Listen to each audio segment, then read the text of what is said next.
Praise the Lord. బాగున్నారా? Welcome to Jesus spiritual power ministries.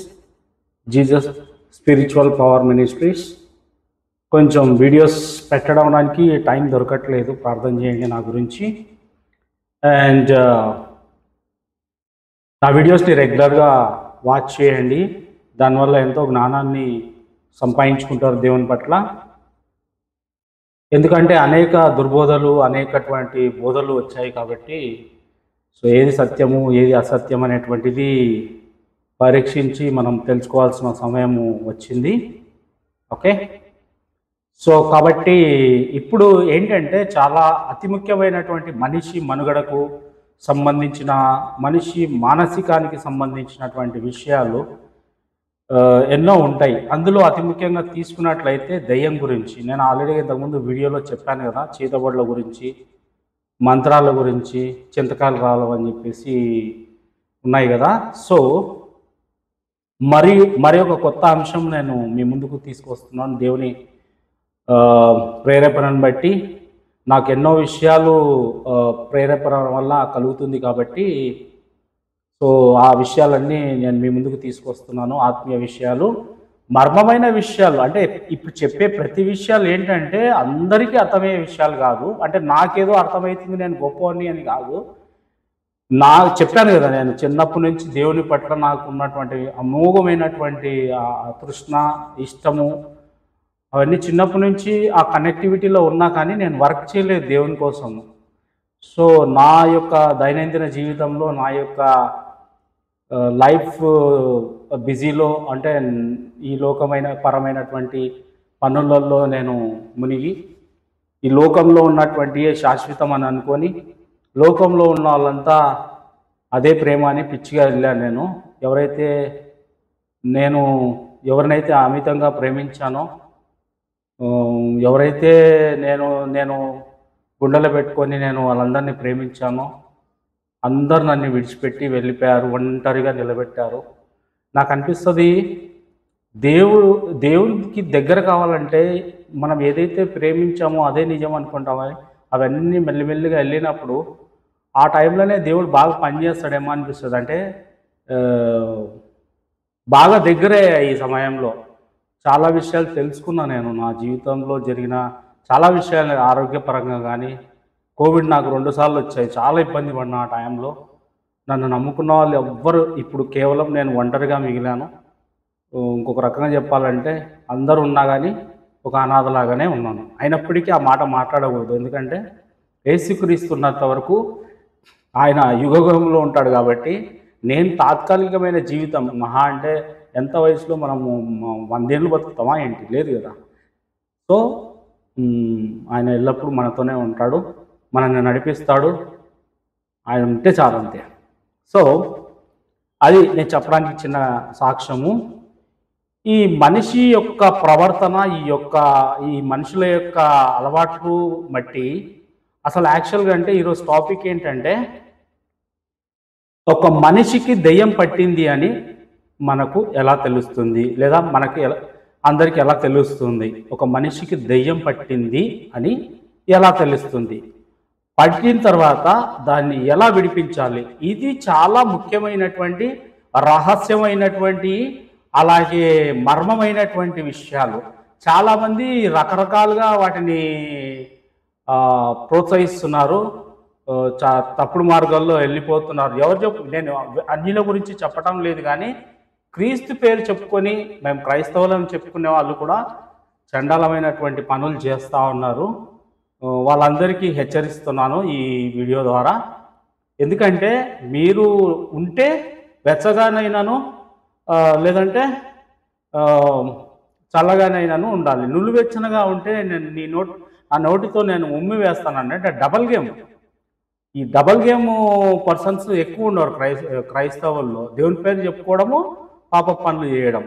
కాబట్టి నేను అతి ముఖ్యమైన అంశాన్ని తీసుకొని మీ ముందుకు వస్తున్నాను. ఇందులో చాలా రహస్యాలు ఉంటాయి. వీడియోని బాగా స్కిప్ చేయకుండా చూడండి. గొప్ప గొప్ప విషయాలు. దేవుడు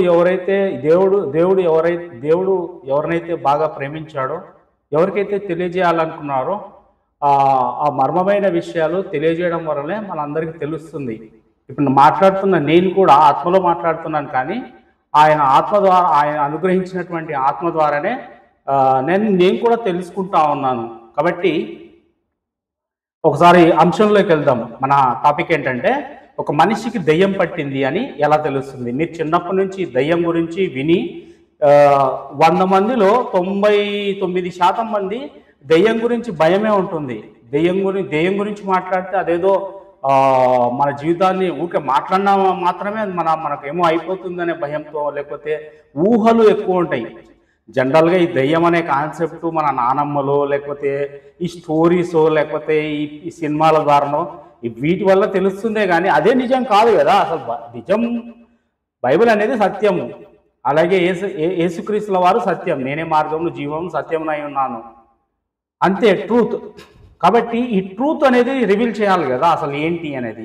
సో సత్యం దగ్గరికి వద్దాము. సత్యం దగ్గరికి వచ్చి బైబిల్లో దయ్యం పట్టిందని ఎలా తెలుస్తుంది, పట్టినప్పుడు మనం ఏం చేయాలా వదిలించుకోవడం అనేటువంటి విషయాలు ఈ రోజుల్లో చాలా ముఖ్యం. ఎందుకంటే చాలామంది, కొంతమంది బాబాల దగ్గరికి వెళ్తున్నారు, కొంతమంది తాయితులు కట్టించుకుంటున్నారు, కొంతమంది పూజలు ప్రత్యేకమైన, ఎవరు, నేను వేరే వాళ్ళ గురించి చెప్పట్లేదు, నాకు అనవసరం కూడా, ఓన్లీ క్రైస్తవంలో ఉన్న వాళ్ళే చేస్తున్నారు ఈ పని. కొడుకు సరైనటువంటి ప్రవర్తించకపోయి మందు తాగి పిచ్చిగా తిరిగితే ఆ కొడుకు నాకు ఏదో దయ్యం పట్టిందనో, లేకపోతే ఎవరన్నా చీతబడి చేసిందనో పిచ్చి మాటలు చేసి ఇంకా ఎక్కువ సమస్యలను కొని తెచ్చుకుంటున్నారు. కాబట్టి ఎస్పెషల్లీ క్రైస్తవంలో ఉన్న చాలామందికి, కొంతమంది తాయితులు పెట్టించుకుంటారు, జ్వరం పిచ్చిగా మాట్లాడతారు, అంటే కామన్ సెన్స్ లేకుండా. ఎడ్యుకేటెడ్స్ కూడా ఉన్నారు ఇందులో, చదువుకున్న వాళ్ళు కూడా. అంటే ఏంటో నాకు అర్థం కాదు, కానీ ఇండియాలో చదువుకున్న తర్వాత కూడా ఆ సెంటిమెంట్స్ అనేటువంటి సూపర్స్టిషియస్ వదలట్లేదు, ఏందో మరి తెలీదు. జ్వరము తగ్గట్లేదు అంటే గాలి దోకింది అంటారు. ఏంది ఇది? What is this non sense? So చదువు అనేటువంటిది, విజ్ఞానం అనేటువంటిది మంచి యొక్క ఇట్స్ లైక్ ఎ లైట్ కదా. అంటే చీకట్లో ఉన్నటువంటి మనం చీకట్లో వెలుగు కదా. మనం ఏదైతే మనం చూస్తున్నామో ఆ చీకటిని వెలుగు ద్వారా మనకు నిజాలు తెలుస్తుంది, సత్యం అన్నమాట వెలుగు. అది ఉపయోగపడాలి. కానీ ఇలా చూడండి, దానికోసమే టాపిక్లోకి వెళ్దాము. సో మన టాపిక్ మళ్ళీ చెప్తున్నాను, మనిషికి దెయ్యం పట్టిందని ఎలా తెలుస్తుంది, అలాగే పట్టిన దెయ్యాన్ని మనం ఎలా వదిలించాలి, లేదా దాని నుంచి విముక్తి ఎలా కలుగుతుంది చూద్దాం బైబిల్ ప్రకారంగా. ఒక మనిషికి దెయ్యం పట్టింది అని చెప్పడం అంటే ఈజ్ నథింగ్ బట్ ఆ వ్యక్తి లోపల దుష్టాత్మ లేదా దురాత్మ, దీన్ని ఇంగ్లీష్లో ఏమంటారో తెలుసా? ఈవిల్ స్పిరిట్ అంటారు, లేదా అన్క్లీన్ స్పిరిట్ అంటారు. ఈవిల్ స్పిరిట్ లేదా అన్క్లీన్ స్పిరిట్ అంటారు. వాడిలో పని చేస్తుంది అని దాని అర్థం. ఓకే, కానీ దాన్ని సరిగా తెలుసుకోవాలంటే మనం బైబిల్లోకి వెళ్ళాలి, బైబిల్ చూడాలి, బైబిల్ చదవాలి. ఓకే, ఎందుకంటే బైబిల్లో మాత్రమే నిజమైన ఆత్మీయ ప్రమాణాన్ని చెబుతుంది. సత్యం కదా బైబిల్ అంటే, వాక్యం అంటే యేసయ్య గారు, నేనే జీవము సత్యమునై ఉన్నాను. ఓకే, కాబట్టి బైబిల్ ద్వారా మనం సత్య విషయాలు తెలుసుకుందాం. ఒక మనిషికి దెయ్యం పట్టినప్పుడు ఆ మనిషి యొక్క ప్రవర్తన లేదా అలవాట్ల ద్వారా వారిని మనం తెలుసుకోవచ్చు. జనరలీ అంటే అబ్నార్మల్గా ఒక మనిషి మాట్లాడుతున్నటువంటి మనిషి ఆ మనిషి పోయి, అరే చూడ్డానికి ఎంతో మంచిగా ఉన్నాడు, నేను అసలు ఇట్లా చేస్తాడని అనుకోలేదు, పోయి మర్డర్ చేసినాడు అంటాడు, లేకపోతే ఇంకొక దుర్మార్గమైన పనులు చేసి తింటారు. ఆ మనిషి ఆ యొక్క పని చేసేటప్పుడు దుర్మార్గమైనటువంటి పని చేస్తూ ఉంటాడు. నార్మల్ పర్సన్ కూడా చాలా, నేను కొంతమందిని చూశాను చర్చెస్లో కానీ ఎక్కడన్నా, praise the Lord brother, praise the Lord sister అని మంచిగా దేవుని పేరు చెప్పుకుంది, our God is high God, రకరకాల పేర్లు చెప్పుకొని తిరుగుతుంటారు వాళ్ళంతా. దేవుణ్ణి వాట్సాప్లో స్టేటస్లు పెట్టుకోవడము, చాలా విధంగా ప్రచారం చేస్తారు. కానీ దుర్మార్గమైన పనులు చేసే వాళ్ళని నేను చాలామందిని చూసాను. నేను this is my personal life, నేను ఎవరిని దెప్పి పొడుస్తలేను, లేదంటే కామెంట్ చేస్తలేను. బట్ అలా ఎవరన్నా ఉంటే మారడానికి మీకు దేవుడు అవకాశాన్ని ఇస్తున్నాడు కాబట్టి వాక్యం ద్వారా మాట్లాడుతున్నాడు ఈ వీడియో ద్వారా. కాబట్టి ఇవన్నీ జరుగుతూ ఉన్నాయి. సో మనకు ఎలా తెలుస్తుంది అంటే జనరల్గా ఒక మనిషికి దెయ్యం పట్టినప్పుడు ఆ మనిషి యొక్క ప్రవర్తన బిహేవియర్ అబ్నార్మల్గా ఉంటుంది. బిహేవియర్ జనరల్గా కోప్పడం వేరే, దెయ్యం ఉన్నప్పుడు ఉండేటువంటి కోపం వేరే ఉంటుంది. వాళ్ళ కళ్ళల్లో కానీ వాళ్ళ యొక్క ఫేస్ ఎక్స్ప్రెషన్లో కానీ కంప్లీట్గా ఒక మూవీ ఏదో ఉంది సంథింగ్ అరుంధతియా లేకపోతే ఒక సినిమా ఉంది గుర్తు రావట్లేదు, రా రా అని ఏదో దాంట్లో దెయ్యం వచ్చినప్పుడు జ్యోతిక అనే హీరోయిన్ అరుస్తూ ఉంటుంది. ఎట్లా అంటే నేనా నేనా నేనా అని అట్లా ఉంటుంది అనమాట ఎక్స్ప్రెషన్. ఎగ్జాక్ట్ అంటే నేను సినిమా దానిలో తీసుకోనని ఒక కథను చెప్తా ఉన్నానంటే కంపారిజన్ కోసము. ఓకే, సో ప్రవర్తన అలాగే అలవాట్లు అంటే హ్యాబిట్స్ ద్వారా కూడా మనం తెలుసుకోవచ్చు. చూద్దాం. అందరికీ ఉండవు అవి, దెయ్యం పట్టిన వాళ్ళకి స్పెషల్గా ఉంటాయి. అవేంటో చూద్దాం. బైబిల్లో దెయ్యం పట్టిన వారి యొక్క లక్షణాలు ఈ విధంగా ఉంటాయి. మనకు ఒకవేళ బైబిల్ ఉంటే మీరు ఓపెన్ చేసుకొని చూసుకోండి. మార్కు సువార్త 5వ అధ్యాయము మనం ఓపెన్ చేసినట్లయితే 1 నుంచి 15వ వచనంలో చూసుకుంటే మీకు అందరికీ తెలిసినటువంటి కథనే ఇది. మార్కు సువార్త 5వ అధ్యాయం 1వ వచనం నుంచి 15 వచనాల వరకు గెరాసేనే అనేటువంటి ప్రాంతం ఉంటుంది. గెరాసేనే అనేటువంటి ప్రాంతంలో సేనా దెయ్యం పట్టినటువంటి ఒక మనిషి మనం అబ్జర్వ్ చేసినట్లయితే ఆ లక్షణాలు ఏంటో మనం స్పష్టంగా తెలుస్తుంది. ఏంటి ఆ లక్షణాలు అంటే సమాధుల మధ్య నివసించడం, అంటే చీకటి భయంకరమైన ప్రదేశాల్లో ఉంటారు వీళ్ళు. ఇది ఎక్స్టెండ్ అంటే చాలా పట్టి అల్టిమేట్లోకి వెళ్ళిపోతారు. అంటే చివరి దాంట్లోకి వెళ్ళిపోయే వాళ్ళ దెయ్యం పట్టిన తర్వాత స్టార్టింగ్ నుంచి ఆ వ్యాధి ముదురుతారు కదా, అట్లా అనమాట. ఇప్పుడు హెచ్ఐవి ఉంది, హెచ్ఐవి అనేటువంటిది ఎయిడ్స్గా మారడానికి టైం తీసుకుంటుంది ఒక ప్రాసెస్. అలాగనే ఒక వ్యాధి పట్టినప్పుడు వెంటనే ఇప్పుడు కాలుకి ఏదైనా పుండు తగులుతుంది, అది బాగా ఇన్ఫెక్ట్ అయ్యి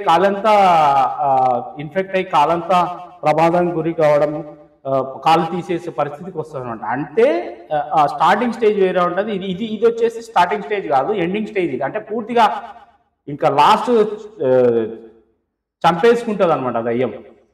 సో ఆ స్టేజ్ అది. ఓకే, చూద్దాం.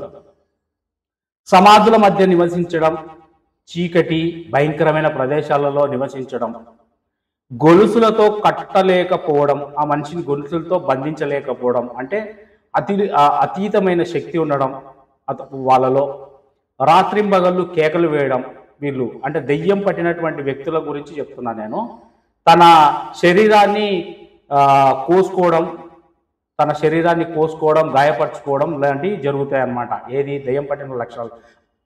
బాగా వినండి, తెలుగే కదా, తెలుగు బాగా వింటారు కదా, అర్థమవుతుంది కదా. సో బాగా వినండి. అలాగే యేసు నామం విన్నప్పుడు వణికిపోవడం, కేకలు వేయడం లాంటివి జరుగుతూ ఉంటాయి. ఏది దెయ్యం పట్టినప్పుడు. మళ్ళీ చెప్తున్నాను చూడండి. రాత్రింబగళ్ళు కేకలు వేయడం, తన శరీరాన్ని కోసుకోవడము లేదా గాయపరచుకోవడము, యేసు నామం విన్నప్పుడు వణికిపోవడము, భయపడ్డము, కేకలు వేయడం లాంటివి జరుగుతాయి. అంటే దేవుని సాన్నిధ్యాన్ని భరించలేకపోవడం ఒక ప్రధానమైనటువంటి లక్షణం. దేవుని సాన్నిధ్యాన్ని భరించలేకపోవడం ఒక ప్రధానమైన లక్షణం. చాలా ఉన్నాయి, కాకపోతే ఇది మనం బాగా ఈ దెయ్యం కాన్సెప్ట్కి తీసుకోవాల్సినటువంటి ఇంపార్టెంట్ ఇన్సిడెంట్ ఇది. అంటే ఒక ఎగ్జాంపుల్. బైబిల్ ప్రకారం గుర్తించగల సూచనలు ఏంటి చూసుకుందాం ఒకసారి. అలవాట్లు లేదంటే సూచనలు టేబుల్ చూసుకున్నట్లయితే, ఫస్ట్ చీకటి ఒంటరి ప్రదేశాల్లో ఉండడం చాలా ఇష్టపడుతున్నారు. అంటే దయ్యం పట్టిన వాళ్ళకి ఒంటరిగా ఉండడం అనేటువంటిది చాలా ఇష్టం. మనం అబ్జర్వ్ చేసినట్లయితే లైట్లన్నీ ఆఫ్ చేసుకోవడము, చీకటి గదుల్లో ఉంటారు, ఇంకేం ఉండదు. వాళ్ళు చీకటి రహస్యమైనటువంటి పనులు చేస్తారు ఆ టైంలో. అర్థమైంది కదా. చీకటి అంటే ఎక్కువ ఇష్టపడేవాళ్ళు. చాలా చీకట్లో ఉండాలనిపిస్తుంది, అందులో ఒంటరిగా ఉండాలనిపిస్తుంది. ఇలాగా ఒంటరి ప్రదేశాల్లో ఉండడం కూడా ఇష్టపడతారు అనమాట. ప్రైవసీ అని పేరు చెప్పి రకరకాలుగా. సో ఇది ఒకటి అలవాటు. ఈ అలవాటులో ఇది ఒక అలవాటు ఉంటుంది దెయ్యం పట్టినటువంటి వాళ్ళలో సహజంగా. జనరల్గా అంటే ఇప్పుడు చీకటి అంటే ఇప్పుడు ఎట్లుంటుంది అంటే జనరల్గా చెప్పాలంటే పడుకునేటప్పుడు లైట్లు ఆఫ్ చేస్తాము, లేదంటే బెడ్ లైట్ అయితే వేసుకుంటాం కదా. లేచిన తర్వాత కళ్ళు కనపడాలి కదా, నువ్వు టాయిలెట్స్కి వెళ్ళేటప్పుడు ఏదైనా అడ్డుకుంటుంది అంటే కనీసం కొంచెం బెడ్ లైట్ అయినా వేసుకుంటాం కనీసం నిద్ర పట్టాలనుకున్నప్పుడు. కానీ అది కాదు, డే టైంలో కూడా చీకటికి ఇష్టపడుతుంటారు కంప్లీట్గా, అలోన్గా ఉండడానికి ఇష్టపడుతుంటారు అనమాట. స్పెషల్ తెలుస్తుంది అప్పుడే వాళ్ళ యొక్క ప్రవర్తన ద్వారా. అండ్ సూచన, దెయ్యం ప్రభావం ఎక్కువ చీకటిలో ఉంటుంది. మీకు తెలుసు కదా, దెయ్యం యొక్క ప్రభావం ఎక్కువగా చీకటిలో ఉంటుంది. మనకు యోహాను సువార్త 3వ అధ్యాయం 19వ వచనంలో చూసుకున్నట్లయితే, వెలుగు లోకంలోనికి వచ్చెను కానీ తమ క్రియలు చెడ్డవైనందున మనుషులు వెలుగును ప్రేమింపక చీకటినే ప్రేమించిరి. కాబట్టి ఎక్కువ శాతం చీకటినే ప్రేమిస్తారు. ఎవరు? దెయ్యం పట్టినటువంటి వాళ్ళు చీకటిలో చీకటిని ప్రేమిస్తారు. అలాగే ఒంటరి ప్రదేశాల్లో ఉండడం, ఒంటరిగా ఉండడం, నాకు అలోన్గా ఉండడం అంటే ఇష్టము, మనుషులంటే అవసరం లేదు నాకు, అలోన్గా లోన్లీనెస్ కోరుకుంటుంది ఎప్పటికైనా కానీ దెయ్యం లోపల ఉన్నప్పుడు. వీళ్ళంతా మోసగాళ్ళు, వీళ్ళంతా మంచోళ్ళు కాదు, ఇవన్నీ రకరకాల రీజన్స్ ఉంటాయి, కానీ ఒంటరిగా జీవించాలని అనుకుంటారు. చీకటి అంటే ఎక్కువ ఇష్టపడతారు. ఇది ఒక అలవాటు. నెక్స్ట్ రెండవది మంత్రాల పట్ల పిచ్చి ప్రేమ. మంత్రాల గురించి ఆ యొక్క ప్రభావం ఉంటుందన్నమాట. తర్వాత టాటోలు వేయించుకోవడం, పిచ్చి టాటోలు వేయించుకోవడం, అలాగే జ్యోతిష్యం చెప్పించుకోవడం. తర్వాత చిహ్నాలు, ఎక్కువగా చిహ్నాలని ప్రేమించడం. చిహ్నాలలో చాలా ఉంటాయి, విగ్రహాలు ఉంటాయి, బొమ్మలు ఉంటాయి, చిత్రపటాలు ఉంటాయి, చాలా రకాలైనటువంటి. సో ఇదొక అలవాటు ఉంటుందన్నమాట. ఈ అలవాటు ఉన్న వాళ్ళు కూడా ఎక్కువ శాతము అందులో, అంటే నేను వేరే వాళ్ళ గురించి చెప్పట్లేదు లేదు, కానీ నేను కేవలం క్రైస్తవత్వం గురించి మాట్లాడను. క్రైస్తవంలో ఉన్నటువంటి మనుషులు ఏదైతే దెయ్యం పడుతుందో వాటి గురించి మాట్లాడుతున్నాను నేను. ఇతర యొక్క వారి యొక్క నమ్మకాల గురించి కానీ వాళ్ళ యొక్క విషయాల గురించి నేను మాట్లాడు. కేవలం బైబిల్ ద్వారా, బైబిల్లో ఏముందో, క్రైస్తవుల జీవితాలు ఎలా ఉన్నాయో దాని గురించి మాట్లాడుతున్నాను నేను. సో నెక్స్ట్ వచ్చేసి మంత్రాలు, టాటోస్, జ్యోతిష్యాలు, చిహ్నాలు మొదలైనవి. ఈ అలవాట్లు ఉంటాయి అన్నమాట ఈ దెయ్యం ఉన్న తర్వాత దుష్టాత్మ ప్రవేశానికి ద్వారం. ఇవన్నీ ఏంటి అంటే, ఎగ్జాంపుల్ ఇప్పుడు మస్కిటోస్ ఉన్నాయి కదా. ఇప్పుడు మనకు మస్కిటోస్ కుడుతుంటే బాగుంటుంది కాదు కదా, బాగా మా రాయలసీమ సైడ్ వచ్చేసి చురుకు అంటారు. చురుకు అవి కుడతా ఉంటే చురుకు అవుతాయి అనమాట. అంటే ఇప్పుడు కిటికీలు కానీ, మనం విండోస్ కానీ, ఇప్పుడు మస్కిటో మ్యాట్స్ అవన్నీ క్లోజ్ చేసేసుకుంటాం. ఎక్కడైనా అయినా దోమలు వచ్చినాయంటే మనం ఏం, అరే ఎక్కడైనా చూడండి రా, ఎక్కడన్నా హోల్ ఓపెన్ అయిందేమో ఎక్కడన్నా చూస్తాం అనమాట. అర్థమైందా? అంటే దాని అర్థమైంది, అంత క్లోజ్ అయింది కానీ ఎక్కడో ఒక చోట దోమలు రావడానికి, ప్రవేశించడానికి ఒక మార్గం అనేటువంటిది వాటికి ఓపెన్ అయి ఉంది అని దాని అర్థం. అలాగే మా ఊర్లో అయితే ఇప్పుడు ఇండ్లు ఉంటాయి కదా, చెట్లు అవన్నీ వగేరా, ల్యాండ్ ఎక్కువ ఉంటుంది. ఇప్పుడు సిటీలో అంతా సిమెంట్ కాంక్రీట్ రోడ్స్లో ఉంటాయి మామూలుగా, అందుకే వాటర్ ప్రాబ్లం అవుతుంది. ఎందుకంటే ల్యాండ్ ఉంటే, భూమి ఉంటే మనకు పీల్చుకుంటుంది కాబట్టి వాటర్ మనకు పుష్కలంగా లభ్యమవుతుంది. ఊర్లలో, విలేజెస్లో ఇవి బాగుంటుంది. సో అక్కడ ఏంటంటే పాములు ఎక్కువగా తిరుగుతాయి అనమాట. పాములు తిరిగేటప్పుడు మనం ఏం చేస్తామంటే ఆ గోడ చుట్టూ, ఇంటి చుట్టూ ఎక్కడైతే హోల్స్ ఉన్నాయో అన్ని కప్పి పెడతాం అనమాట. అయినప్పటికీ సమ్ టైమ్స్ వస్తూ ఉంటాయి అన్నమాట. అయితే ఎక్కడో ఒక చోట టాయిలెట్ దగ్గరనో, వాష్రూమ్ దగ్గరనో ఒక హోల్, ఒక ద్వారం అనేటువంటిది ఉంటుంది, దాని ద్వారా అది ప్రవేశిస్తుంది. అర్థమైందా? అలాగే పొగగొట్టాలు కానీ. సో ఇవన్నీ ఎందుకు ఎగ్జాంపుల్ చెప్తున్నానంటే, ఇవి ఉండడం వల్ల ఏమవుతుందంటే దురాత్మ ప్రవేశానికి అది ద్వారాలు అవుతాయి అన్నమాట. కొంతమంది ఇంటి ముందు నుగ్గులు వేస్తారనమాట. సో దాని యొక్క ఉద్దేశం వేరే ఉంటుంది, అంటే ఇలాంటివి పాటించకూడదు అని యాజ్ పర్ ద బైబిల్. అలాగే అశుద్ధం, అపవిత్ర జీవితం అంటే నోరు తెరిస్తే బూతులు మాట్లాడడము, బూతులు చూడడం, ఆన్లైన్లో పోర్నోగ్రఫీ చూడడము, చెడు విషయాలు మాట్లాడడము, నోరు తెరిస్తే బూతులు మాట్లాడడము, లా అని డాష్ అన్న మాటలు మాట్లాడడము. అంటే ప్రతి విషయంలో అపవిత్రత ఉంటుంది అన్నమాట. ప్రతి విషయంలో అపవిత్రం ఉంటుంది. నోరు తెరిస్తే అబద్ధాలు ఆడడం, నోరు తెరిస్తే మోసం చేయడం ఇలా అంటే అశుద్ధమైన జీవితం ఉంటుందన్నమాట. నేను అసహ్యమైన పనులు కూడా ఉంటాయి ఇందులో. గలీజ్ పనులు అంటే వ్యభిచరించడం కానీ ఇట్లాంటివి. ఓకే, సో ఇది సూచనలు ఏంటంటే దుష్టాత్మలు లేదా అపవిత్రాత్మలు పవిత్రతను ద్వేషిస్తాయి. అంటే పవిత్రంగా ఉంటే వాటికి ఇష్టం ఉండదన్నమాట. పవిత్ర జీవితము జీవించేవాడు దేవుని మనిషి కదా, కాబట్టి అపవిత్రంగా ఉంటారనమాట. వీళ్ళ యొక్క హ్యాబిట్స్ అనమాట. వాళ్ళని చూస్తేనే అపవిత్రత ఎక్కువ ఉంటుంది వాళ్ళలో. చెప్తారు ప్రైజ్ ది లార్డ్ బ్రదర్ అంటారు, ప్రైజ్ ది లార్డ్ సిస్టర్, మీరు చర్చికి డైలీ రండి లేకపోతే ఇంకోటి అంటారు. కానీ వాళ్ళ పర్సనల్ లైఫ్లోకి చూసుకున్నట్లయితే నేను చెప్పకూడదు, అవన్నీ వాళ్ళకే తెలియాలి, చాలా ఉంటాయి ఇందులో. తర్వాత లోభం, అబద్ధం, ద్వేషం, అసూయ. మీకు కావాలంటే ఇప్పుడు ఆత్మీయ వరాలు, ఆత్మీయ ఫలాలు, తర్వాత ఇవన్నీ మీకు నీట్గా ఉంటాయి, అందులో చూసుకోండి. ఇవన్నీ దేనికి సంబంధించినట్టు అంటే ఈ హ్యాబిట్స్ ఉన్న వాళ్ళు, ఇవి సాతాను స్వభావాలు. ఇలాంటివి మనసుల్లో దుష్టాత్మ పనిచేస్తుంది. అంటే వాళ్ళ మనుషులలో ఈ దుష్టాత్మ అనేటువంటిది పనిచేస్తుంది. ఏంటి ఇవి క్యారెక్టర్స్ అన్నమాట. లోభం కానీ, అబద్ధం మాట్లాడడం కానీ, ద్వేషించడం కానీ, అసూయ కలిగి ఉండడం కానీ, ఇవన్నీ అన్నమాట. ఓకే, ఆత్మీయ ఫలాలు ఏంటియో తెలుసు కదా, అవన్నీ దేవునికి సంబంధించినవి, ఇవన్నీ దురాత్మకు సంబంధించినవి. తర్వాత అతి ముఖ్యమైనటువంటిది ఏంటంటే ద్వంద్వ జీవితం. డబల్ గేమ్ ఆడతారు చూడండి, వీళ్ళలో భయంకరమైన దెయ్యాలు ఉంటాయి ఈ డబల్ గేమ్ ఆడే టైంలో. అంటే నీతో నీదే, నాతో నాదే.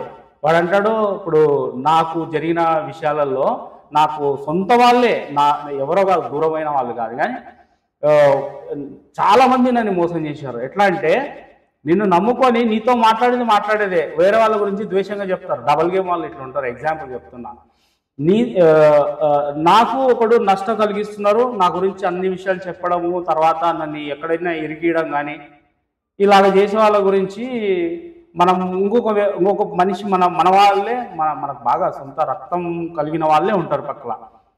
ఇలా వాళ్ళ గురించి మన దగ్గర చెడ్డగా చెప్తారు. చెడ్డగా చెప్పిన తర్వాత మన విషయాలు మనం అప్పుడు మాట్లాడతాం కదా, అది ఇట్లా జరిగిన మళ్ళీ పోయి వాళ్ళకి చెప్పింటారు అనమాట. ఇదిగో నీ గురించి కొత్త విషయాలు ఏమైనా ఉంటాయి కదా, ఆ రోజు ఇట్లా జరిగిందంట కదా, నేను పోయి చెప్పాడని ఇద్దరికి తగలబెట్టేసి మొత్తం ఇల్లంతా తగలబెట్టేయడం. సో డబల్ గేమ్, ద్వంద్వ జీవితం. అలాగనే చర్చికి పోవడం జరుగుతుంది, చర్చిలో అన్నీ పాల్గొంటారు, praise Lord sister, praise Lord brother, welcome అన్నీ చెప్తారు. కానీ డబల్ గేమ్ పర్సనల్ లైఫ్లో అంటే బయట దేవుని భక్తిలాగా కనిపించి రహస్యంగా పాపం చేయడం అనేది జరుగుతుంది, రహస్య పాపాలు. ఎస్, ఓకే, ఇది కూడా దెయ్యం అంటే ఇప్పుడు ఏమనుకుంటున్నారు మీరు, మనిషికి ఉండేటువంటి శరీరము, కండ ఇవన్నీ ఉండి వచ్చి ఇలా చేస్తారు. లేదు, మనిషి యొక్క మనసులో దూరి ప్రభావం అంటే తెలుసు కదా, సాతాన్ని ఏమంటారు, టెంప్టర్ అంటారు. ఆకర్షించి నిన్ను ఒప్పించి లాక్కెళ్తుంది, అడిక్షన్లోకి లాగెళ్తుంది. అడిక్షన్ అంటే దాన్ని బానిసగా చేసుకుంటుంది. అడిక్షన్ అంటే బానిసగా చేసుకుంటుంది. ఇంకా ఆ అడిక్షన్లో నువ్వు బయటపడకుండా అది నిన్ను చంపేస్తుంది. పాపం చివరికి తుదకి మరణాన్ని కలుగజేస్తుంది. సో అదనమాట. కాబట్టి వాటి నుంచి విడిపించాలా. దయ్యం పట్టిందంటే ఊరుకోదు, చంపంది ఊరుకోదు అనమాట, దాని ఉద్దేశం అదే కదా. సో నెక్స్ట్, కానీ కొన్ని విషయాల్లో జాగ్రత్తగా ఉండాలి. ప్రతి వ్యక్తి ఇలా ప్రవర్తిస్తే దయ్యం పట్టిందని అనుకోవద్దు. కొన్నిసార్లు మానసిక రోగాలు ఉంటాయి కొన్ని. మా అత్తగారు ఉన్నారు, మా మామ చనిపోయిన తర్వాత వెంటనే ఆవిడకి మెంటల్ స్టేటస్కి వెళ్ళిపోయింది. అంటే అదొక అల్జీమర్కి సంబంధించినటువంటి మెదడుకు సంబంధించిన వ్యాధిలో ఆ మెదడు చిన్నగా అయిపోయింది. అంటే ఆమె మెమరీ మొత్తం లాస్ అయిపోయి ఆమెకు కాన్షియస్ అనేటువంటి తెలియదు ఏం జరుగుతుందో అనేది, అంటే చిన్నపిల్లలాగా అయిపోయింది. సో అలాంటి మానసికమైనటువంటి వ్యాధులు ఉంటాయి. అంటే మెడికల్కి సంబంధించినటువంటి ఉంటాయి. ప్రతి వ్యక్తి ఇలా ప్రవర్తిస్తే దెయ్యం పట్టిందని అనుకోకూడదు. కొన్ని సందర్భంలో అంటే పనులు బట్టి తెలుస్తుంది, అప్పుడే అది మానసిక రుగ్మత కూడా కావచ్చు, అంటే మెంటల్ ఇల్నెస్. కాబట్టి ప్రార్థనతో, పవిత్రతతో, మార్గదర్శకంతోనే ఇవి నిర్ణయించాలి. ఎవరిని పడితే వాళ్ళని దెయ్యం పట్టిందని అనకూడదు. విచిత్రమైన ప్రవర్తన కొన్ని విషయాలు ఉంటాయి. బెస్ట్ ఎగ్జాంపుల్ చెప్తాను చూడండి. ఇప్పుడు ఓ ఓ మ్, నాకు తెలిసిన వాళ్ళు చాలామంది ఉన్నారు. ఇప్పుడు గేమ్స్ అని వచ్చాయి, లేదంటే అడిక్షన్లోకి వెళ్ళేది. ఇప్పుడు ఏమంటారు, ప్యాకెట్ ఉంటుంది, పత్తలాడతారు. వీళ్ళు లక్షల కోట్లు పోగొట్టుకుంటున్నా కానీ వాళ్ళకి తెలిసినా కానీ ఆటోమేటిక్గా వాళ్ళ డబ్బులు చేతిలో పడిందంటే ఆటోమేటిక్గా ఏం చేస్తారు, అదే ఆడతారు. అడిక్షన్లోకి వెళ్ళిపోయారు. ఇంకా వేరే మాట విన్నారు ఆల్రెడీగా. వాడు అడిక్షన్లోకి గురైపోయాడు, బంధకంలో ఉన్నాడు వాడు. ఇంకొకటి ఎగ్జాంపుల్, తాగుబోతులను తీసుకుందాము. సో డ్రంకన్స్, పూర్తిగా ఆల్కహాల్ లేకుంటే వాళ్ళు పొద్దున్న లేస్తే ఆల్కహాల్ తాగుకుంటే వాళ్ళ బాడీ పనిచేయదు, నార్మల్గా ఉండరు వాళ్ళు. ఆల్కహాల్ లోపల వేసుకుంటేనే నార్మల్గా పనిచేస్తారు. పొద్దున్నే వైన్ షాపులు తెచ్చిన వెంటనే వాళ్ళు ఉంటారు, మీకు కరెంట్ చూసుకోండి ఎక్కడన్నా. సో కాబట్టి వాళ్ళకి చేతిలో డబ్బులు పడిందంటే వెంటనే ఏం చేస్తారు వాళ్ళు, మిగతా వాళ్ళంతా ఏం చేస్తారు, ఇంటికి ఏమైనా అవసరం ఉందా సేవింగ్ చేసుకోవడమో, లేకపోతే ఇంట్లో గ్రాసరీస్ ఏమైనా తేవడమా, లేకపోతే ఇలా ఉంటాయి కదా. వాళ్ళు అట్లా ఉండదు, ఫస్ట్ అక్కడికి పోవాల్సిందే. దాని తర్వాతనే ఏదైనా, దాని తర్వాత వేరేది ఏమి ఉండదు. అదే అదే మళ్ళీ తాగడం, మళ్ళా దాని గురించి ఆలోచించడం, ఇలా ఉంటాయి అన్నమాట. కాబట్టి నేను ఎందుకు ఇది చెప్తున్నానంటే స్పెషల్గా కనిపిస్తారు మనకు అప్పుడే ఈ ప్రవర్తనలు ఎంత దెయ్యంకి సంబంధించినవి. నార్మల్ పర్సన్ కాదు, నార్మల్ పర్సన్ అలా ఎందుకు చేస్తాడు, చేయడు కదా.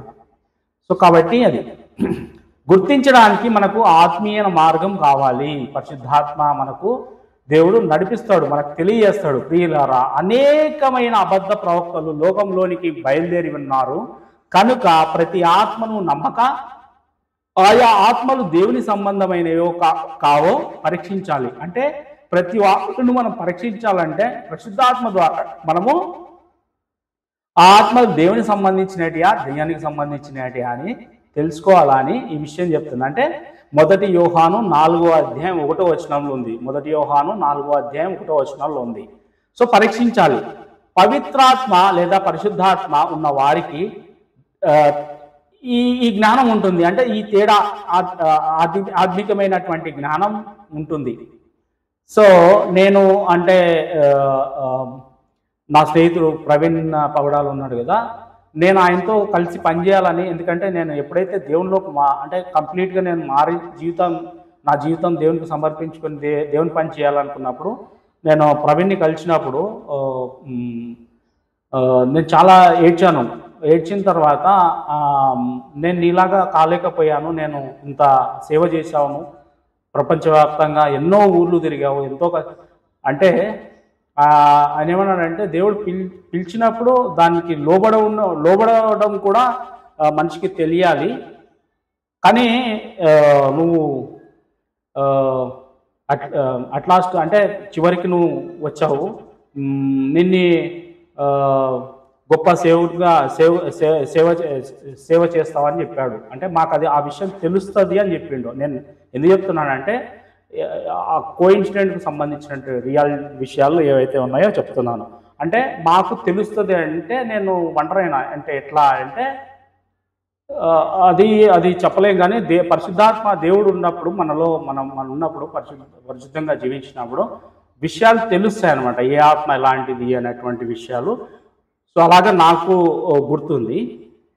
అలాగే ప్రార్థనలో ఉపవాసంలో ఉన్నవారు ఇతరులలోని దురాత్మల ప్రభావాన్ని సులభంగా గుర్తిస్తారనమాట. అంటే నిత్యం ప్రార్థనలో ఉపవాసంలో ఉన్న వారికి దురాత్మల యొక్క ప్రభావం అని ఈజీగా వాళ్ళు కనిపెట్టగలుగుతారు. ఈజీగా మామూలు నార్మల్ పర్సన్ ఎవరు,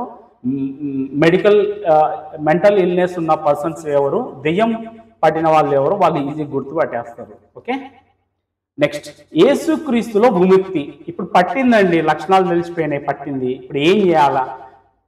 చాలామంది చాలా పనులు చేస్తున్నారు, చేయకండి దయచేసి, అవన్నీ ఏం లేవు. కొంతమంది తాయితులు కట్టించుకోవడము, బాబాల దగ్గరికి వెళ్ళడము, లేకపోతే కొట్టించుకోవడము కట్టెలతో కానీ ఆకులతో కానీ, ఇంకా గలీజ్ పనులన్నీ చేస్తారు. అవన్నీ నేను చెప్పదలుచుకోలేదు. కానీ మీరు ఏం చేయాలి, క్రైస్తవులు ఏం చేయాలా అనేటువంటిది, ఒకవేళ పట్టింది ఈ లక్షణాలు కనబట్టి మనము పాస్టర్ల ద్వారా ఎక్కడికైనా వెళ్ళినప్పుడు తెలుస్తుంది అనమాట. అంతేగాని మంత్రాలు చేయడం వల్ల పట్టవు దెయ్యాలు. దెయ్యాలంటే ఏంటి, నీ యొక్క మెంటల్ అంటే నిన్ను ప్రేరేపించి ఏదో ఒక పాపంలోకి గుంజుకొని పోవడమే. వాడి యొక్క ప్రవర్తన పూర్తిగా మారిపోతుంది అనమాట. సో వాడి యొక్క నార్మల్ బిహేవియర్ని మారుస్తుంది. అది అంటే అడిక్షన్లోకి తీసుకెళ్తుంది చిన్న చిన్నగా.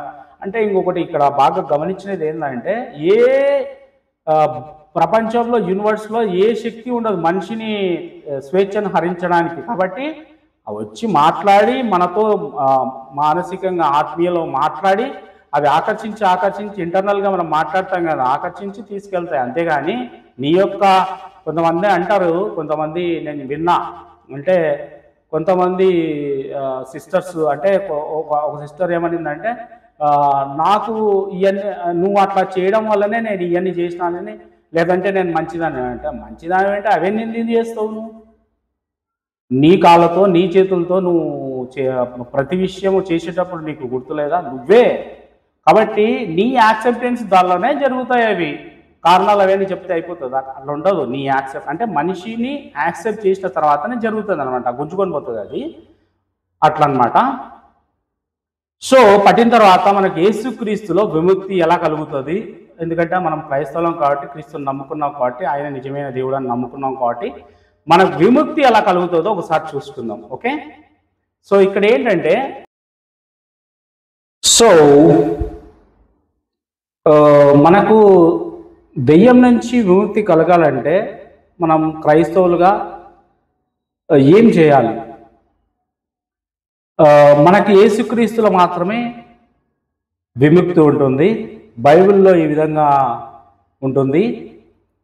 1 యోహాను 3వ అధ్యాయము 8వ వచనం. మళ్ళీ చదువుతున్నా. 1 యోహాను 3వ అధ్యాయము 8వ వచనం. అపవాది మొదట నుండి పాపం చేయుచున్నాడు గనక పాపం చేయువాడు అపవాది సంబంధి. అపవాది యొక్క క్రియలను లయపరచుటకే దేవుని కుమారుడు ప్రత్యక్షమాయను. లయపరచుటకే దేవుని కుమారుడు ప్రత్యక్షమాయను. ఎవరి క్రియలు? అపవాది యొక్క క్రియలు. ఏముంటాయి క్రియలు? మర్డర్ చేయడము, మానభంగం చేయడము, అబద్ధం ఆడము, దొంగిలించడము, మోసం చేయడము, విగ్రహారాధన చేయడము, రకరకాలైనవి చాలా ఉన్నాయి, చూసుకోండి. ఆ క్రియలని లయం చేయడానికి ఇవన్నీ మోసంతో కూడుకున్నటువంటివి ఉంటాయి. కాబట్టి యేసు నామం, ప్రార్థన, ఉపవాసము, విశ్వాసం ద్వారా మాత్రమే దురాత్మల నుండి నిజమైన విముక్తి పొందవచ్చు. మళ్ళీ చెప్తున్నాను చూడండి. యేసు నామము, ప్రార్థన వలన, ఉపవాసం వల్ల, విశ్వాసం ద్వారా మాత్రమే దురాత్మల నుండి లేదా దుష్టాత్మల నుండి నిజమైన విముక్తి లభిస్తుంది, పొందవచ్చు. ఓకే, దెయ్యం నుండి విడిపించడానికి ఏం చేయాలి? ఏం చేస్తే పట్టిన దెయ్యాలు విడిపోతాయి? మొదటిగా చూసుకుంటే యేసుక్రీస్తులో విశ్వాసం మనము కలిగి ఉండాలి. యేసుక్రీస్తులో మనము విశ్వాసం కలిగి ఉండాలి. దెయ్యం పట్టిన వానికి తెలియదు. మనం వెళ్తుంటాం కదా, తీసుకొని పాస్టర్స్ దగ్గరకు ప్రార్థన చేయించుకోవడానికో లేకపోతే ఇంకొక బిలీవర్ దగ్గరికి. సో విశ్వాసం వలన ఇది జరుగుతుంది. నమ్మిన వారి వలన ఈ సూచక క్రియలు కనబడును. ఏవనగా ఎవరైతే నమ్ముతారో ఆయనని, సూచక క్రియలు ఈ సూచక క్రియలు కనిపిస్తాయి వాళ్ళ దాంట్లో. ఏంటి అవి? ఏవనగా నా నామమున, ఆయన నామమున దయ్యములను వెళ్ళగొట్టుదురు. ఎవరైతే విశ్వసిస్తారు కదా, పాస్టర్స్ కానీ, ప్రీచర్స్ కానీ, బిలీవర్స్ కానీ, ఆయన నామంలో దయ్యాలు వెళ్ళగొట్టదురు, కొత్త భాషలు మాట్లాడెదరు, పాములను ఎత్తి పట్టుకొందురు. విశ్వసించిన వాళ్ళ గురించి దేవుడు చెప్తాడనమాట. సో కాబట్టి ఆయన నామంలో దెయ్యములను వెళ్ళగొట్టెదరు. ఇది క్రీస్తులో విశ్వసించిన వారు ఎవరైతే ఉంటారో వాళ్ళు చేయగలుగుతారు ఇది. ఓకే, నెక్స్ట్, విశ్వాసం లేకుండా విముక్తి అనేది ఎప్పటికీ జరగదు. దెయ్యం భయపడేది మనం అరిసే అర్థాలు. కొంతమంది అరుస్తుంటారు కమౌట్ అని, లేదంటే నేను గద్దిస్తున్నాను అని గట్టిగా గొంతు చించుకునేలాగా అరుస్తారు. అరవడం వల్ల ఏం ప్రయోజనం లేదు. దెయ్యం భయపడేది మన యొక్క శబ్దానికి కాదు నాయన, యేసునామంలో ఉన్నటువంటి ఆ అధికారానికి. యేసునామంలో ఉన్నటువంటి ఆ అధికారానికి. నువ్వు మాట్లాడుతున్నటువంటి పేరు ఉచ్చారణ అధికారం కలదు యేసయ్య నామము. అర్థమవుతుందా? సో ఎలా చేసినా కానీ ఆయన నామం అనేటువంటిది అధికారం కలది కాబట్టి అప్పుడు దాని నుంచి విముక్తి కలుగుతుంది. రెండవది, పాపమును ఒప్పుకొని పశ్చాత్తాపడాలి. పాపమును ఒప్పుకొని పశ్చాత్తాపడాలి. మీ పాపములను ఒకరితో ఒకడు ఒప్పుకొనడి అంటే మనకు యాకోబుకు రాసినటువంటి పత్రిక 5వ అధ్యాయం 16వ వచనంలో ఈ విధంగా ఉంటుంది. యాకోబుకు రాసినటువంటి పత్రిక పత్రిక 5వ అధ్యాయం 16వ వచనంలో, మీ పాపములను ఒకరితో ఒకడు ఒప్పుకొనడి, మీరు స్వస్థత పొందినట్లు ఒకరి కొరకు ఒకడు ప్రార్థన చేయుడి. నీతిమంతుని విజ్ఞాపన మనస్పూర్వకమైనదై బహు బలము గలదై ఉండును. మీరు ఒకరి పాపములను మీ పాపములను దేవుని ముందట ఒప్పుకోవాలి. దేవునితో ఒప్పుకోవాలి. మీ పాపలను విడిచిపెట్టాలి. పాపం ఉన్న చోట దురాత్మలకు ద్వారం ఉంటుంది, ప్రవేశం ఉంటుంది. నీలో పాపం ఉంటే ఈజీగా దూరిపోతుంది. అంటే ఇప్పుడు కరెంటు వైర్ ఉంది కదా, ఆ కరెంటు వైర్లో కరెంట్ పాస్ కావాలి అంటే కనెక్టివిటీలో ఉండాలి. ఎక్కడ కట్ అనేది లేకుండా కంటిన్యూటీ ఉండాలి. సో పాపం కూడా అలాగనే, పాపం ఉందంటే అది ప్రవేశిస్తుంది, అది కమ్యూనికేట్ చేసుకోగలుగుతుంది. ఎప్పుడు డిస్కనెక్ట్ అవుతుంది అంటే ఎప్పుడైతే నువ్వు పాపాన్ని విడిచిపెడతావో కట్ అయిపోతుంది ఆ వైరు. అంటే ప్రసరిస్తున్నటువంటి ఆ పవర్ అనేటువంటిది అక్కడికి ఆగిపోతుంది. ఇంక నెక్స్ట్ కమ్యూనికేషన్ అనేది జరగదు. సేమ్ వే మనం పాపము ఒప్పుకొని విడిచిపెట్టిన తర్వాత పాపానికి అంటే అవకాశం ఉండదు కమ్యూనికేట్ చేయడానికి, లేదంటే దూరడానికి దురాత్మలు. అందుకే ముందుగా పాపములను దేవుని ముందు ఒప్పుకొని హృదయపూర్వకంగా మనము మారాలి. కొంతమంది అనుకుంటారు ఎట్లా అంటే, వాళ్ళకి అప్పటికప్పుడు ఉంటారు ఇలాంటి వాళ్ళు కూడా, ఇంక ఇప్పుడు చేయకూడదు, ఈసారి లాస్ట్, ఇంకా నేను చేయను, ఇదే లాస్ట్ అవుతుంది, అయినా ఎంత ఘోరమైన గలీజ్ పని నేను చేయను అంటే కొంతమంది వ్యభిచరించే వాళ్ళు కానీ, మందాగేటోళ్ళు కానీ, లేకపోతే ఇంకా కొన్ని రకాలు ఉంటాయి. ఇంకా ఇదే లాస్ట్, ఎంత తప్పు చేసిన నేను అసలు వద్దు అనుకున్నా నేను. అది అయిపోయిన తర్వాత మళ్ళీ ఆ అన్నం ఆకలైతే ఆ అన్నం తిన్న తర్వాత నువ్వు ఏం తింటావు? బిస్కెట్ ఇచ్చినా, లేకపోతే ఇంకోటి ఫ్రూట్స్ ఇచ్చినా, లేకపోతే నీకు ఇష్టమైన చికెన్ బిర్యానీ ఇచ్చినా కానీ తింటావా? తినవు. కడుపు నిండిన తర్వాత వద్దు చాలు అంటావు. మళ్ళీ అది అరిగిన తర్వాత నువ్వు తర్వాత ఒక 4 అవర్స్కో 5 అవర్స్కో తినవా? అట్లనే వీళ్ళకు కోరిక తీరిన తర్వాత అప్పుడు అనిపిస్తుంది అనమాట. తర్వాత మళ్ళీ దాని 1 డే ఆ 2 డే పీరియడ్ ఉంటుంది కదా, మళ్ళీ కామ కోరికలు కానీ లేకపోతే ఇంకొకటి కానీ, ఏం తప్పు ఉంది, నేను ఒక్కదాన్నే చేసినానా, లేకపోతే నేను ఒక్కడనే చేసినానా, ఏం తప్పు ఉంది, మరి ఇంకా అందరు చేస్తుంది నేనేం కొత్తగా స్పెషల్గా చేసినానా, ఇంకా సర్ది చెప్పుకోవడం, మళ్ళీ చేయడం, మళ్ళీ అనుకోవడం, మళ్ళీ ఏంటి, ఎందుకైనా చేసినాను, అసలు చేయకూడదు నేను ఇది.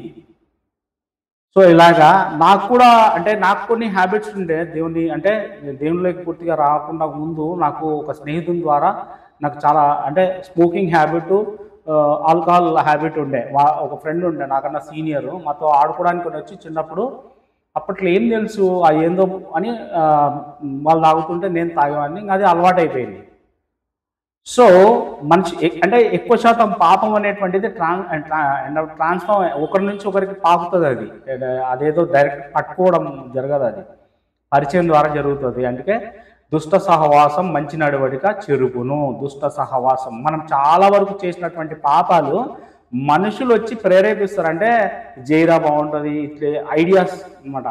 దానివల్ల ఒక మంచి పరిచయము మన జీవితాలను కూడా మారుస్తుంది. అంటే దేవునిలోకి మంచి పరిచయం అంటే ఏంటి, దేవుని భక్తుల్లో మనకు దేవుని సహవాసంలో ఉంటే నీకు దేవుళ్ళు ఎదుగుతూ ఉంటాం. అదే నువ్వు ఒక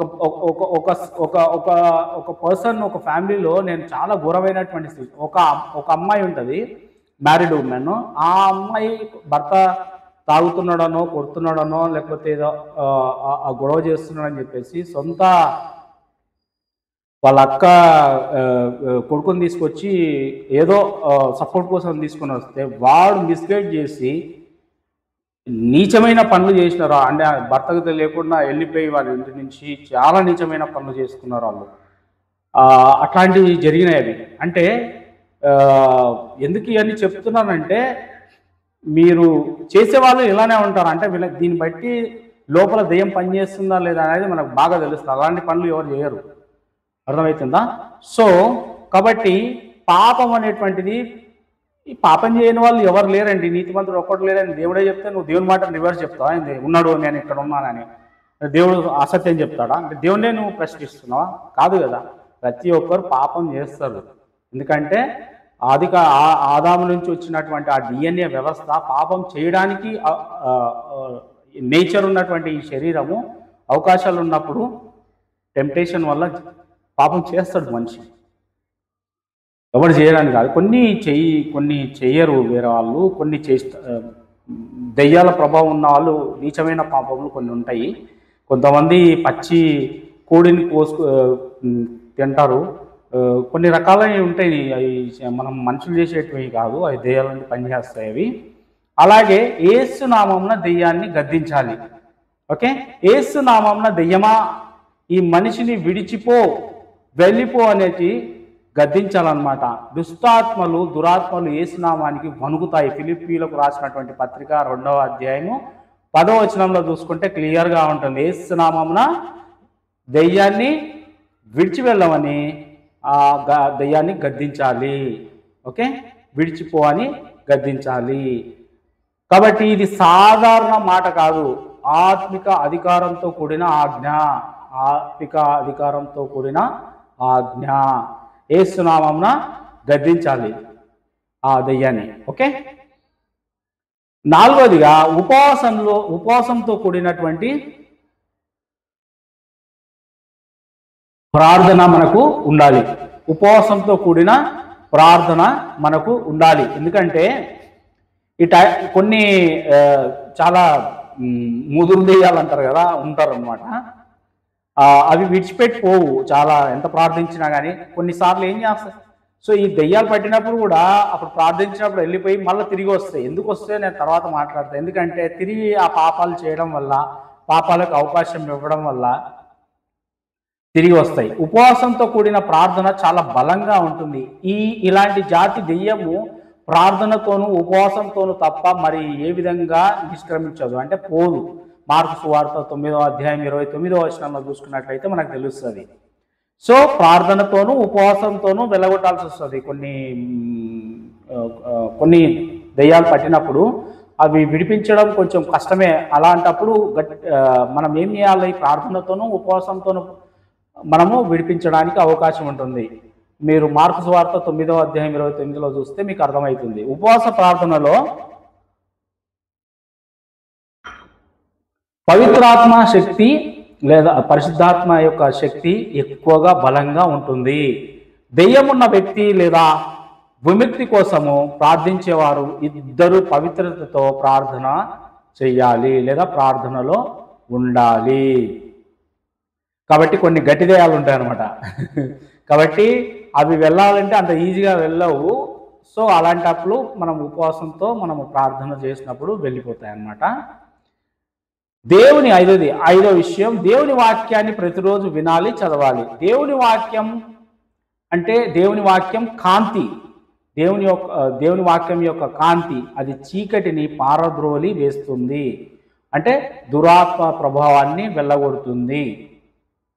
కీర్తనలు గ్రంథము 119వ అధ్యాయము 105వ వచనంలో ఈ విధంగా ఉంటుంది. కీర్తనలు 119, 105లో ఈ విధంగా ఉంటుంది. నీ వాక్యము నా పాదములకు దీపమును, నా త్రోవకు వెలుగునై ఉన్నది. వెలుగు ఏం చేస్తుంది, చీకటిని పారదోలుతుంది. సింపుల్.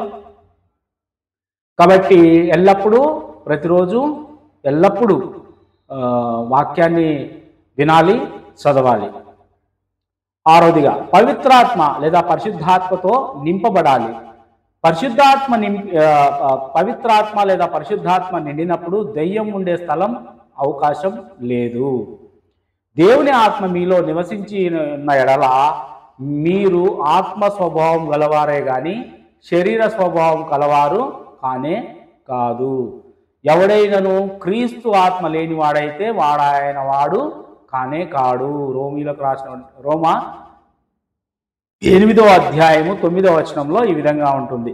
దేవుని ఆత్మ మీలో నివసించి ఉన్నాడలా మీరు ఆత్మ స్వభావం గలవారే గాని శరీర స్వభావం గలవారు కారు. ఎవడైనాను క్రీస్తు ఆత్మ లేని వాడైతే వాడాయన వాడు కానే కాడు. రోమా 8వ అధ్యాయం 9వ వచనంలో ఉంటుంది ఇది.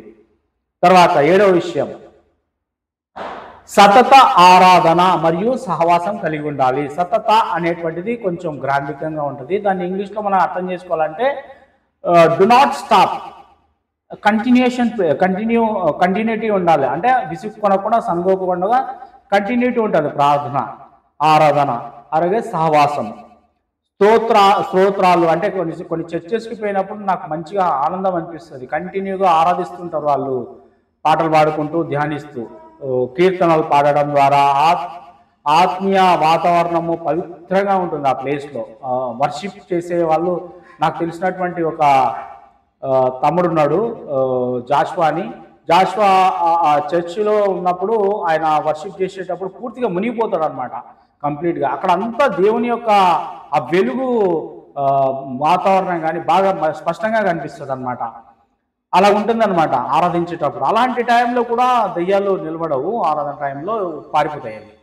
ఓకే, పవిత్రాత్మ నిండిన వారితో కలిసి ఉండటం వల్ల దెయ్యం తిరిగి రాకుండా, లేదా పరిశుద్ధాత్మతో నిండిన వారితో కలిసి ఉండడం వల్ల దెయ్యం తిరిగి రాకుండా ఆత్మీయ లేదా ఆత్మిక కవచం ఏర్పడుతుంది. ఆటోమేటిక్గా కవచం ఎలా ఏర్పడుతుందంటే, పరిశుద్ధంగా ఉన్నటువంటి వాళ్ళు ఇప్పుడు జనరల్గా రాజుల వెంట, తర్వాత మనకి సపోర్ట్ ఉందనుకోండి, మనకు వీకర్ అంటే ఎవడైతే వీకర్ ఉన్నాడో వాడు వచ్చి ఏదన్నా మనని వీకర్ అనుకొని చెప్పి కొట్టాలనుకుంటే మన వెనకలో ఎవరున్నారు, మన పక్కలో ఎవరున్నారు, మంచి అధికారం కలిగిండి దృఢంగా కలిగిన వాళ్ళు వాళ్ళని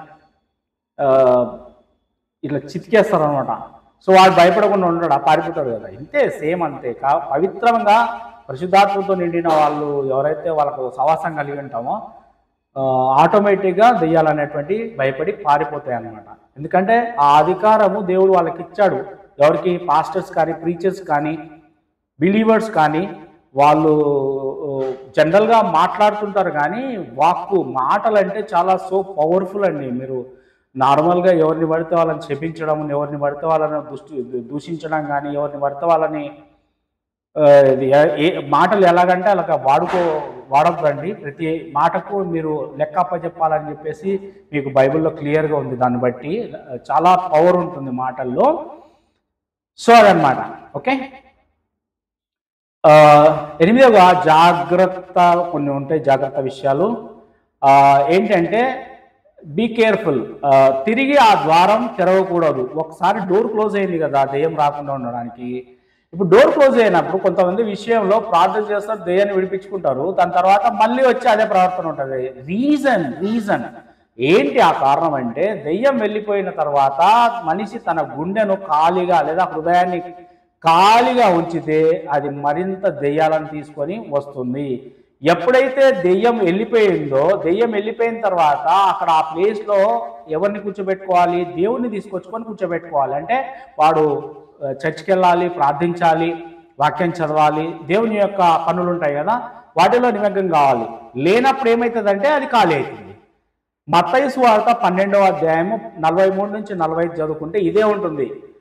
మత్తయి సువార్త 12వ అధ్యాయం 43, 45లో చూసుకుంటే ఊడ్చి నీట్గా ఉండడం వల్ల తిరిగి తనకంటే మరి చెడ్డ దయ్యాలను తీసుకొని వస్తుందంట మా గ్రూప్ ఆఫ్ డెవిల్స్. అందుకే విముక్తి పొందిన తర్వాత ప్రార్థన కొనసాగించాలి, పాపంలో పడకూడదు, దేవుని వాక్యంలో స్థిరంగా ఉండాలి. జాగ్రత్త. నెక్స్ట్, చివరిగా నేను చెప్పాలనుకునేది ఏంటంటే, మనం తెలుసుకోవాల్సిన విషయాలు క్రైస్తవుడు, ఎందుకంటే ఈ విషయంలో అవగాహన లేకుండా చాలా దగ్గరికి వెళ్ళి డబ్బులు ఖర్చు చేసుకుంటున్నారు, పిచ్చి పిచ్చిగా ప్రవర్తిస్తున్నారు. మీరే అంటే తీసుకుపోయేటోళ్ళు కూడా ఆ ప్రవర్తన ఉన్నవాళ్ళే కదా, దెయ్యం ప్రవర్తన ఉన్నవాళ్ళే కదా. కొడుకు ఉద్యోగానికి వెళ్ళట్లేదు, మా మాట వినటం లేదు, లేకపోతే ఇంకోటో చేస్తున్నారు అని కాదు. అమ్మా కూర్చొని ప్రార్థన చేయి. నువ్వు ఎక్కడికెక్కడికో పోయి అయ్యా నాకు ఇట్లయింది కాదు, కూర్చొని మోకాళ్ళు కూర్చొని ఏడ్చి నా ప్రార్థన చేయి. ఎన్నిసార్లు చేసినా కానీ జరగట్లేదు కదా అంటే నీలో ఉన్నటువంటి దేవుని ఆరాధించే వాళ్ళు ఆత్మతోనూ సత్యంతోనూ ఆరాధించాలి. ఆ సత్యం తెలుస్తుంది అనమాట. కాబట్టి నా కూతురు నా మాట వింటలేదు, లేకపోతే ఇంకో చోటికి తాయితీగా నో. కాబట్టి దయచేసి కొంతమంది క్రిస్మస్కి కూడా నుగ్గులేస్తూ ఉంటారు, జనవరి 1కి. దయచేసి మీరు ఆహ్వానించకండి. అలాగే 8 విషయాలు బాగా గుర్తుపెట్టుకోండి. దెయ్యం నుండి విముక్తి పొందడానికి 8 విషయాలు ఉంటాయి. యేసుపై విశ్వాసం కలిగి ఉండాలి. రెండవది పశ్చాత్తాపడాలి చేసినటువంటి పాపాలకి. యేసు నామంలో ఆజ్ఞ ఇవ్వాలి దెయ్యాలకి. ఉపవాస ప్రార్థనలు కంటిన్యూగా చేయాలి. దేవుని వాక్యం వినాలి, అలాగే చదవాలి. పరిశుద్ధాత్మతో నింపబడాలి. ఎల్లప్పుడూ దేవుని స్తుతిస్తూ దేవుని పిల్లలతో సహవాసం కలిగి ఉండాలి. 8వ చివరిగా పవిత్రమైన పరిశుద్ధ జీవితం గడపాలి. సో దయచేసి నా ఛానల్ని సబ్స్క్రైబ్ చేసుకోండి అండ్ ఈ వాక్యాన్ని షేర్ చేయండి. బికాస్ ఏంటంటే ఇప్పుడు బాగా ఫేమస్ అయిన పర్సన్స్ మాత్రమే వీడియోస్ వాచ్ చేయడం కానీ, వాళ్ళని మాత్రమే పబ్లిక్ ప్రేయర్ మీటింగ్స్ పిలవడం కానీ జరుగుతుంది. ఇది సహజమే, తెలిసిందే కదా. నేను గొప్పగా కావడానికి కాదు, కానీ గొప్పగా దేవుణ్ణి నేను ప్రకటించడానికి నాకు చాలా ఇష్టము. చిన్నప్పటి నుంచి ఉన్నటువంటి కోరిక. మీ యొక్క గ్రామంలో కానీ, మీ యొక్క చర్చెస్లో కానీ ఒకవేళ మీకు దేవుని యొక్క సందేశాలను, దేవుని యొక్క సువార్తను ప్రకటించడానికి మీరు కూడా ఆశించినట్లయితే దయచేసి నాకు కామెంట్లో మెసేజ్ చేయండి. అలాగే నేను ఏమన్నా తప్పుడు మాటలు కానీ, లేకపోతే ఏమన్నా ఎవరి మీదైనా తప్పుగా నేను మాట్లాడినట్లయితే నన్ను నేను సరి చేసుకుంటాను. దయచేసి కామెంట్లో పెట్టండి. అండ్ మీరు లైక్ చేయడం వల్ల ఏంటంటే నాకు మీకు నచ్చింది లేకపోతే కాన్సెప్ట్ నచ్చింది అనే విషయాలు తెలుస్తాయి. అలాగే నన్ను కామెంట్లో కూడా కొంచెం నాతో సాహసం కలిగి ఉండండి. సో దట్ నేను ఆత్మీయులు ఇంకా ఎదుగుదల, అంటే పుట్టిన వెంటనే మనము ఇప్పుడు ఆత్మలో జన్మించినంత వెంటనే పెద్దవాడు కాలేడు కదా, అలాగే ఎదుగుతూ ఉండడం. సో నేను కూడా ఏమి అంత గొప్ప ఫేమస్ పర్సన్ ఏం కాదు. ఈ మధ్యనే నేను వాక్యంలో నేను ఎదుగుతూ ఉన్నాను. దయచేసి నా గురించి, నా కుటుంబాన్ని గురించి ప్రార్థన చేయండి. సంపూర్ణ స్వార్థ చేయడానికి నాకు చాలా ఇష్టం, కానీ బ్రతుకు తెరువు కోసం మనం పనిచేయక తప్పదు. సో కాబట్టి అలాగే ఇటీవల జరిగినటువంటి స్పోర్ట్స్లో జమీమా చేసినటువంటి అద్భుతమైనటువంటి కార్యాన్ని మీరు చూశారు. దాన్ని బట్టి మనం ఎంతగానో సంతోషపడాలి. దేవుని సువార్తను ప్రకటించడం అనేది పబ్లిక్లో. వార్త అంటే ఏంటి? మంచి వార్త ఆయన గురించి. సో కాబట్టి ఆశ్చర్యమైన విషయం. అలాగే నైజీరియా ప్రజల గురించి ప్రార్థించండి, దేశాన్ని గురించి ప్రార్థించండి. మన దేశాన్ని గురించి ముందుకెళ్ళలాగా అన్ని రంగాలలో చాలామంది విద్యార్థులు అన్ఎంప్లాయిగా, అంటే ఉద్యోగాలు లేక చాలా ఇబ్బంది పడుతున్నారు.